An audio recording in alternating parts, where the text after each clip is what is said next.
Kelompok sosial petani. Sawah bukan hanya tempat menanam padi. Disinilah kehidupan sosial masyarakat pedesaan tumbuh.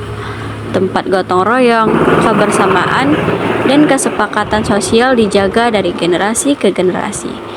Dalam kegiatan menanam padi, kita bisa melihat bagaimana masyarakat membentuk kelompok sosial yang menjadi bagian penting dalam sosiologi hukum, yaitu hubungan sosial yang diatur oleh norma dan hukum yang hidup di masyarakat.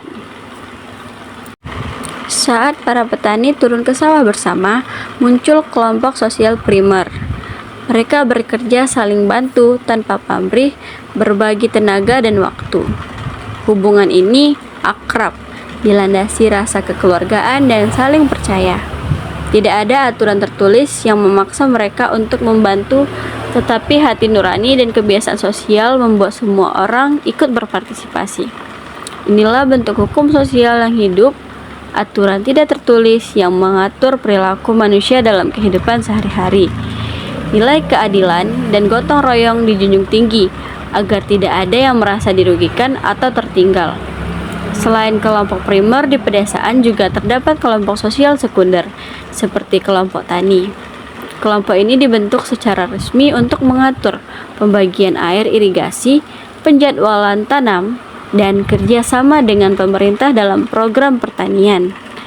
Hubungan di dalam bersifat lebih formal, dengan struktur pengurusan, aturan, dan tujuan yang jelas. Namun nilai-nilai sosial seperti kebersamaan dan saling membantu tetap menjadi landasan utamanya. Melalui kelompok tani, para petani belajar menegakkan keadilan sosial. Semua mendapat bagian air, benih, dan hasil yang seimbang sesuai kesepakatan. Jika ada pelanggaran, misalnya mengambil giliran air bukan pada waktunya, masyarakat akan menegurnya secara musyawarah, bukan dengan sanksi hukum negara, tapi dengan kesadaran sosial. Inilah bukti bahwa hukum tidak selalu tertulis dalam undang-undang, tetapi bisa hidup dalam kebiasaan dan nilai yang dipegang bersama oleh masyarakat. Gotong royong, musyawarah, dan keadilan yang tumbuh di tengah sawah menjadi cerminan nyata dari sosiologi hukum. Hukum yang hidup di dalam masyarakat dijalankan dengan hati dan kesadaran bersama.